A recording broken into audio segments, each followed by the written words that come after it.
So I was writing a video for December, ironically Witcher related, where one of my lines was, "We don't talk about the other endings because they don't matter. Witcher series canon." I might elaborate later, who knows. And quite literally the day after I finished my script, the Witcher 4 trailer dropped and here we are. We're moving that Witcher video to next December, maybe, so I can talk about the trailer instead. This video will probably contain spoilers for most things Witcher related from the books to the games because I have a lot of thoughts.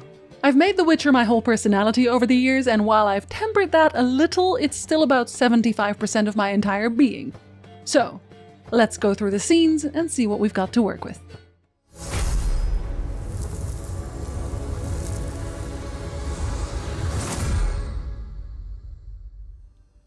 The trailer opens with a voiceover from the father of a to-be-sacrificed woman. Dearest daughter, I've watched ye grow from a devilishly curious child into a remarkably young lass with much grace, wisdom, and kindness. Take the easy times what shape us, nay. 'Tis how we rise to face the hard times what does that for us. Ye've an heart of gold. Ye've the spirit to overcome adversities aplenty. Darling, sweeten. Today's the day ye fill out your destiny.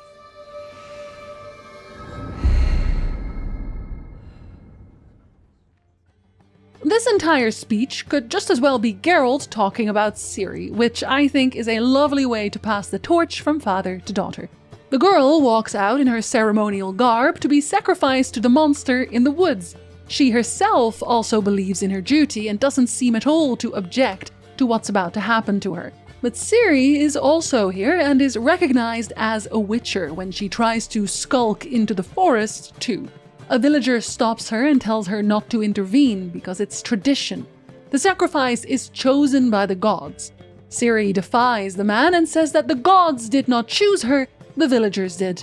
We get a fairly good look at Ciri's hair at this point, and it looks like she's sporting a damn long braid, which means this takes place at the very least a year or two after the end of The Witcher 3. She also looks gorgeous. The girl walks into the forest where wind chimes jingle in the trees. In prayer, she sinks to her knees to summon whatever creature she was to be sacrificed to, clearly terrified but determined.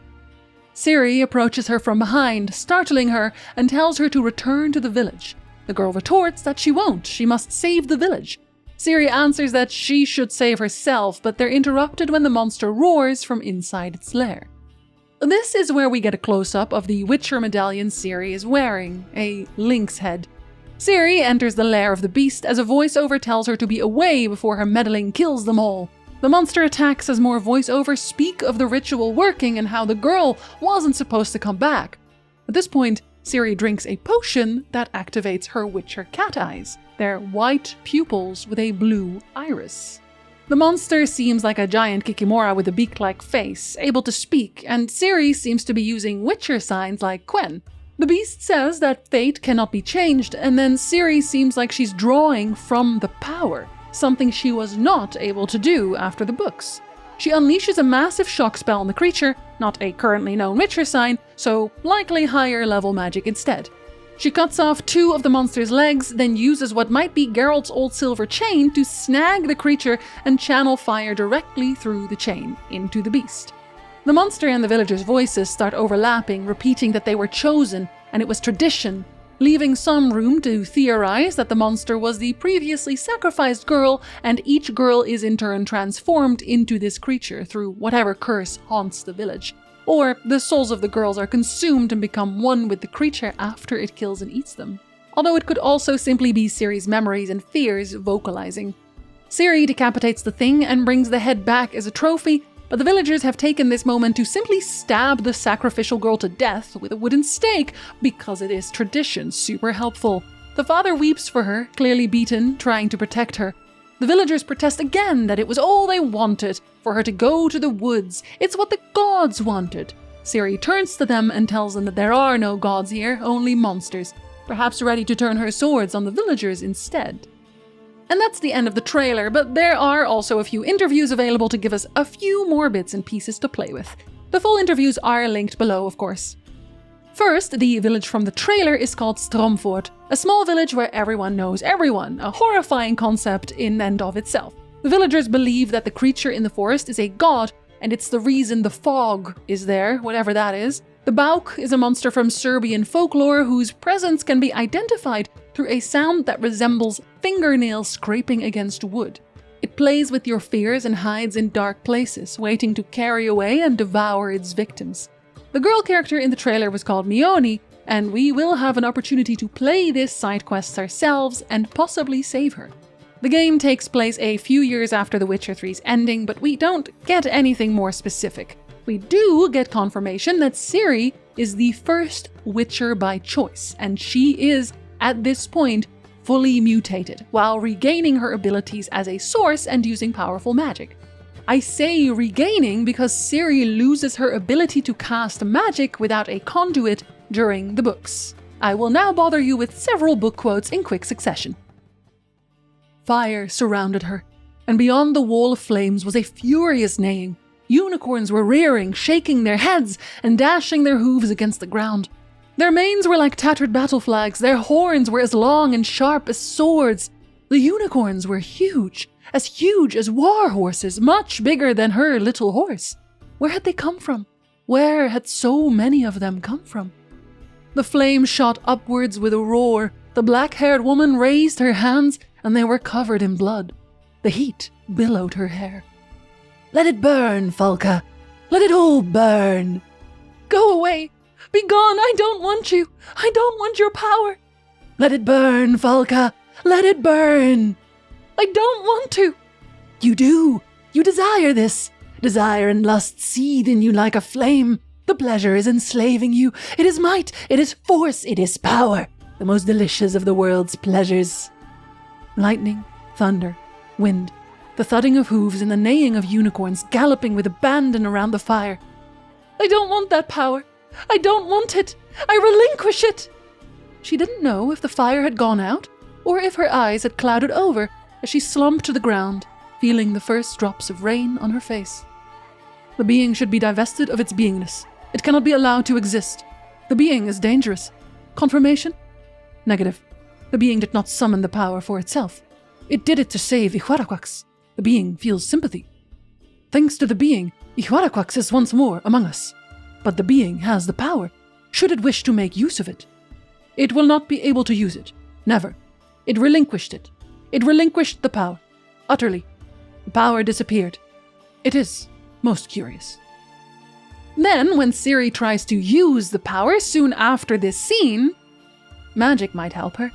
She cautiously tried the most simple spell, a mild telekinesis, but her fears were confirmed. She didn't have even a trace of magical energy. Having foolishly played with fire, her magical abilities had deserted her utterly. And it's confirmed again in Tirnalia, when the unicorns ask her to escape that place. "I can't leave here. They've put a spell on me, a barrier. Geas Garat. You cannot be imprisoned. You are now master of the worlds." "Like hell. I don't have any natural talent. I can't control anything. And I relinquished the power in the desert a year ago. Little Horse was a witness." At this point, she still has free access to her Elder Blood powers, a different thing entirely, but not general spells. Ciri does, however, use the power through conduits twice more during the books. She describes it to Visigotta in his cabin, how someone tried to enter and read her mind, and how she used that person's body to absorb and use the power momentarily. "She," Ciri went on, "leaned over and looked me in the eyes. I felt something at once. Something strange. It was as though something had crunched at the back of my head. It hurt. There was a rushing sound in my ears. For a moment, everything went very bright. Something entered me, something repulsive and slimy. I recognized it. Yennefer had shown it to me in the temple, but I didn't want to allow that woman to do it. So I simply pushed away the thing she'd put into me, pushed it away and expelled it from myself with all the strength I could muster. And the tall woman bent backwards and staggered as though she'd been punched, took 2 steps backwards, and blood rushed from her nose, from both nostrils." Visigotta said nothing. But I, Ciri raised her head, understood what had happened. I suddenly felt the power in me. I'd lost it in the Korath Desert. I'd renounced it. Later, I couldn't draw on it. I couldn't make use of it. But she, that woman, had given me the power, had literally shoved the weapon into my hand. It was my chance.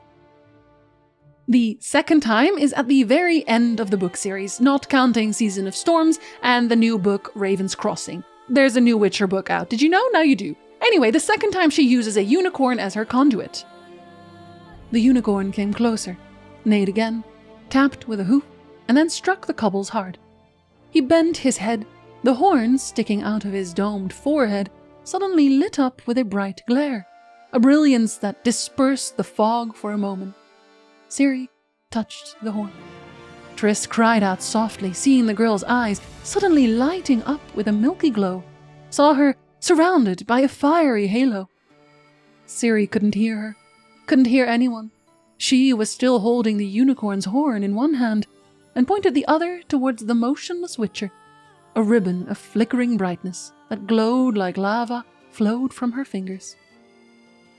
During the interviews, it is confirmed that Ciri is using powerful spellcasting, so somehow she has unlocked her use of the power again.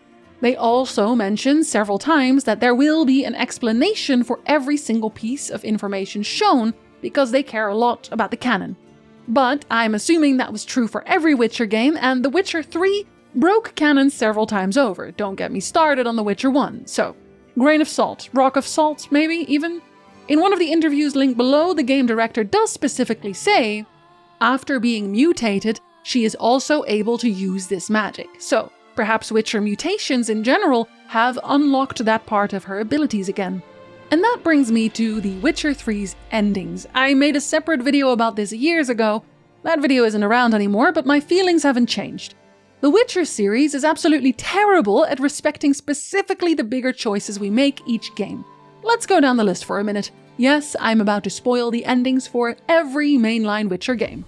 In The Witcher 1, you can romance either Triss or Shani. Regardless of your choice, Triss will be your romantic partner at the start of The Witcher 2. Thaler can die in this game, but he's alive regardless in The Witcher 3. Saving Princess Ada and having her marry Radovid barely gets a footnote. In fact, they kill off Foltest at the start of 2 just to make extra sure that political turmoil makes any previous alliances irrelevant. Letting weird little non-canon ghost Eredin take Alvin's soul also has zero consequences, despite Alvin apparently also having very active elder blood. In The Witcher 2, you can spare or kill Arian Lavalette, and if you kill him, his mother will be upset in The Witcher 3. So you go to the horse races just with Morvran and not Louisa. Killing or saving Prince Stennis doesn't matter because the war with Nilfgaard happens in 3. Killing or saving King Hensel doesn't matter because the war with Nilfgaard happens in 3, and also Radovid has him killed regardless, so really you're just ruining Roach's day for no reason? Let Roach kill the guy. Freeing Saskia from mind control doesn't matter because she lives and breaks free either way in 3. The Conclave and Council of Mages being refounded doesn't matter because the war with Nilfgaard happens in 3. Saving Anais over Triss doesn't matter because the war with Nilfgaard, you get the point. Sparing Sheila de Tansaville's life doesn't matter because she dies in The Witcher 3 anyway. Saving Letho is the only choice that actually gets you something tangible in the form of an extra side quest starring Letho of Gullet. And I think that's neat. What major faction you side with has absolutely no consequences in either The Witcher 2 or 3 for either previous game. They will have some references to previous games, but that's all they are. Little Easter eggs. Like Thaler sending you a care package in 2 if you save him in 1, Arundhite transferring over to the second game, your ability to say, oh yeah, Yavin? Oh, we go way back to Iorveth, and then Iorveth answering, yeah, he's a bit of a problem, isn't he? So, what can we expect from Witcher 3's choices? Well, the first we already know, Ciri's fate, but in true Witcher game fashion, they have to merge all 3 endings. My personal headcanon has always been Witcher Ciri, and let me give you the reasons why the others don't make all that much sense. First, the Ciri death ending. To be clear, I don't think she dies at all in this ending, and given that they have to consolidate endings, I don't think Seda Projekt thinks that either. Because either way, the White Frost is defeated, don't get me started on the canon there. You might say that Ciri died moments after fulfilling this part of her destiny, but I generally read it as Ciri just peacing out. The Witcher 3's endings are largely based on choices you make as Geralt throughout the game regarding Ciri. Basically, be a good dad, destroy a laboratory, throw some snowballs, bury a dead body, that sort of thing. The death ending is often explained as Ciri lacking confidence in herself when Geralt makes the wrong choices. I instead read it as Ciri realizing that Geralt made choices that she didn't consider as loving, choices she considered overbearing. She's headstrong, so she chose her own path. They've confirmed that Geralt would at least appear in the game though, so if you import this ending, I imagine that Ciri will have to explain to Geralt why she went on an extended hiatus, especially since it's clear that he did train her to lead back into the Witcher Ciri ending. Sorry, Dad, I just needed a break. Geralt obviously doesn't die either, so in this ending we can assume he absolutely blew the lid off the crone's crookback cabin when the monsters attacked. You know, blowing off some steam. The other ending is Empress Ciri ending. I've talked about why this ending doesn't make realistic sense for Ciri a few times on my stream, twitch.tv/Jinzi. And it's largely because of how Nilfgaard operates. Nilfgaard is not ran by an emperor or empress. It's ran by the Merchants Guild, and has been for some time. The Witcher 3's Redania ending even shows us exactly that. Amir's war effort is costing them too much money, and boom goes the dynamite, or, in this case, shank goes the Caesarian assassination. So Ciri would have to play by their rules to rule the empire. Number 2 is Nilfgaard's economy being so deeply rooted in slavery.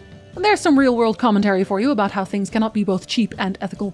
They also subjugate their mages very harshly, and the empire has frequent dealings with border uprisings, on account of their constantly expanding empire. Ciri is generally doing her best to be a kind person, so I very much doubt she'd walk into the throne room and accept slavery, mage subjugation, and bloody uprisings without issue. She'd want to fix it, but she can't really do that without starting mass executions. She'd have to do it fast, too. Ciri might have exceptional powers, but the greatest power in the world is unfortunately still money in Witcherland. If she did start cracking down on the Merchants Guild, she'd be sleeping with one eye open constantly, and given their influence and financial power, she might have to go in to murder people personally. Even then, she'd be looking over her shoulder for the rest of her life, because someone would always want to fill the gap left by the guild, given how much money is at stake. And that's not even touching on the idea that she'd willingly give up hanging out with Geralt and Yennefer, her real parents. If they consolidate the Empress Ciri ending though, they'd actually have a fairly easy time of it. Because either through Ciri's direct influence or as part of the war's aftermath, Nilfgaard would have to at least start changing. And especially because Witcher and Dead Ciri endings leave Emir without an heir. Dead in the Radovid ending, doing away with any emperors at all, makes sense.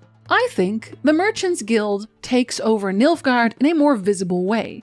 They would never place themselves in the spotlight, of course, that's asking for trouble. I think they would offer the idea of a general council to lead the empire. They might even disguise it as an interim, just until we find a new, worthy successor to the imperial throne. But they wouldn't really want to relinquish that type of influence. The council would be filled with Merchant Guild pawns. As much as Emir was already at their beck and call, now they truly own the power. In the Empress Ciri ending, Ciri would also set up such a council. With all the best of intentions, of course. Power to the people and all that, but the moment she turned her back and left, the guild swooped in and dug their claws into its members. Emir is dead from simple old age or disease, of course. At either point, Ciri will eventually start her training with Geralt as a Witcher until she's good and ready. Unless they decide to completely ignore decisions in the way they did with Thaler, a lot of characters that can only be saved through doing specific things, or by not doing specific things, would also be dead. Kira Metz, the Tree Spirit, all three Crones, Whoreson Jr., oh no, Dijkstra, Roach, Vess, Thaler, again, I guess, Radovid, presumably Hjalmar and Ceres, Anna and Sienna Harrietta, Detlaf and Olgierd. Pretty impressive list. The way I think they're going to consolidate these particular choices is by simply not dealing with them at all. Just don't mention them. Ciri is away somewhere else anyway, because they mentioned that we would be visiting completely new regions with completely new monsters. No time for any of the older characters. Except for Iorveth, right? Because he doesn't have a confirmed death in any of the endings. Right? You can still... Side note, but given the snow in the earliest teaser image and the mountain on the coin in the newest teaser image, I still believe that Kovir will come into play because it's right next to the Northern Mountains. The Northern Mountains, that's said to have a lot of monsters and not a whole lot of explored areas as far as the civilized world goes. My opinion on this has not changed, and I don't see it changing until the game's out, and they prove me horribly wrong, perhaps. Moving on. As far as Ciri's mutations go, well, Yennefer did use the Trial of the Grasses during The Witcher 3. The main reason no new Witchers were ever made was not because the materials weren't there, it was purely because they lost the knowledge to do so. Have another book quote.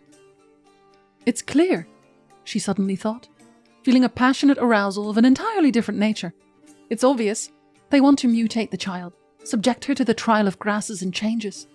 But they don't know how to do it. Vesemir was the only Witcher left from the previous generation, and he was only a fencing instructor. The laboratorium, hidden in the vaults of Kaer Morhen, with its dusty demijohns of elixirs, the alembics, ovens, and retorts, none of the Witchers knew how to use them.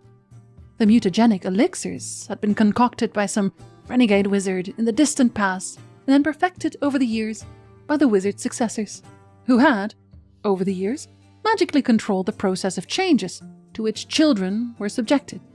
The Witchers had the herbs and grasses. They had the laboratorium. They knew the recipe, but they had no wizard. By the time Blood of Elves took place, new Witchers hadn't been created for nearly 25 years. Witchers live a long life, but a dangerous one as well. Witcher 3 takes place many years later, so Witchers in general are an endangered species. With the mini-conjunction of spheres taking place, a good number of new monsters might have spawned left, right, and center, and eventually, a full-fledged conjunction would take place once again, either way. If human technology hadn't caught up to dealing with them yet, new Witchers would be a necessity. In The Witcher 3, although none of this is discussed in the books, it's mentioned that all the other Witcher schools have also been destroyed, so we can assume that the knowledge in general had been lost until Yennefer's attempt. And that was more of a half-trial. To become a Witcher, after the trial, you will still need to use hormones, herbs, and viral infections to become a full-fledged Witcher. In an older video, I wondered about what The Witcher 4 might look like, and I also mentioned Ciri as a possible protagonist, along with the rest of the known worlds, no doubt. And during the interviews, Seda Projekt also notes that Ciri was always the natural choice for a new game. But I also mentioned, again, along with the rest of the known world, that she would have to lose some of her power. As she is, by the end of The Witcher 3, she's simply far too powerful. Teleported all over the place, opening art gates, single-handedly putting a stop to natural phenomenons, and she doesn't seem to be using any Elder Blood powers during the trailer either. It would have been far easier for her to simply teleport out of the monster's grasp over drawing from the power and casting a shock spell. But she didn't. I think that destroying the White Frost, whatever form that took her power from her in some way. It's as good a reason as any to depower her in order to make her a fresh protagonist. After all, the prophecy about her mentions that the world will die amidst frost and be reborn with the new sun. It will be reborn of elder blood, of hen Iche, of the seed that has been sown. A seed which will not sprout, but burst into flame. How fitting would it be then to burn out the last of her powers in fulfilling this prophecy? At that point, if Ciri still wanted to be a Witcher, it would make more sense to choose to undergo the trials. If Yennefer is the one to administer the trials, given that she's the one who gained the knowledge to do so, Ciri would also be more willing to work with her. A larger difference here would also be her age. During the old Witcher creation process, the trial would be used on very young children. Most of them would die during the process. A child's body is more malleable and open to the mutations, but obviously also more vulnerable. They were also just not the healthiest kids. Ciri, instead, is a well-trained, healthy adult, supervised not by a group of mages keen on experimenting on children they care nothing for outside of their potential for new discoveries, but by her mother, Yennefer. I would consider that Ciri is more than likely the one who asked Yennefer to look more deeply into the possibility of turning her into a full Witcher. Canonically, female Witchers do not exist, because the trials were fine-tuned, as much as they can be with that high of a death rate, to work on small boys. When you're aggressively reforming a human body, that matters quite a lot. Going from that to a grown woman would change things somewhat. In The Witcher 4, clearly they found a way, perhaps one with different side effects. Although infertility in Ciri's case would mean she'd stop being hunted for her blood, which can only be a good thing. And if it worked on Ciri, then it might work on others. Clearly, a new Witcher school has been established, that of the Lynx, a school comprised of Witchers who chose the path out of their own free will. Alright, to close it off, here's a few other tidbits I gathered from the interviews for your listening pleasure, as if this video wasn't long enough already. They're using an as of yet unannounced Nvidia GPU for this installment, and apparently it's helped quite a lot in development. Something they were keen to emphasize is that every NPC had a distinct face and they all have their own little lives to really highlight the added immersion they are aiming for this time around. Ciri will not just be a female version of Geralt. Obviously, she'll be able to utilize powerful magic, but she's also a more agile character. They mentioned Cyberpunk as an example of a more gameplay-forward game, and perchance taking some notes there for The Witcher 4's gameplay, which I also mentioned in my previous video about The Witcher's gameplay issues specifically, so I'm very excited to see what they'll let us do with that, and yes, I have also linked that video in the description. Personality-wise, Ciri is also meant to be more of a blank slate. Obviously, she has her own canon inclinations, but in the books, Ciri is quite literally a child. Tell me who stays the same person all the way through. Even going off her Witcher 3 personality, there's room for change while on the path, fighting monsters alone all day. Story-wise, it was mentioned that they want to make us feel like we impact the world around us, but in a normalized way. I'm not sure what they mean by that though, because they also mentioned that we'll be involved in something bigger. I want to hope that they'll hone in more on Ciri's smaller personal story, developing her own self on the path. The Witcher 3's expansions, Hearts of Stone and Blood and Wine style. Blood and Wine obviously slightly less so than Hearts of Stone, but you get the point. The game's an introduction to the Witcher world once again, so you don't need to have played the other games to enjoy this one. Which definitely confirms for me that the endings for The Witcher 3 will be consolidated where needed. I didn't really expect much else, but I really, truly hope that they'll try to keep Witcher 4 choices in mind more for a future Witcher 5. More in the style of Mass Effect, where big decisions really do have a big impact in future games. If it's a new character's story, this is the time to commit to that, and if they do keep the story small, that'll be much easier to do. That way, the following entries in the series can always grow in scale as they go into a big climactic finale. The scale of the game, size-wise, is more or less the same, at least for now, but more ambitious in its content. The Netflix show will not influence the game, thank God. None of the interviews have confirmed Gwent specifically yet, but the Easy Allies interview did have them mention that no one would be disappointed. I can only assume we will get both Gwent and Dice Poker back. I'm mostly joking, but also not really. And that's all I've got for you. Videos I've mentioned are linked in the description, of course, as well as a library channel where you can hear all of my old Witcher lore musings in my much younger voice. And some Witcher-related videos I think you might like. Or you can come hang out with me on twitch.tv/Ginzy.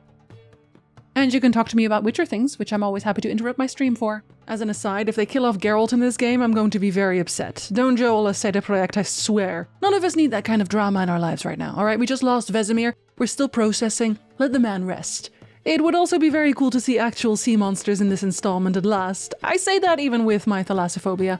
They also announced a new Onimusha game at the Game Awards, and yes, I'm very excited, thank you for asking.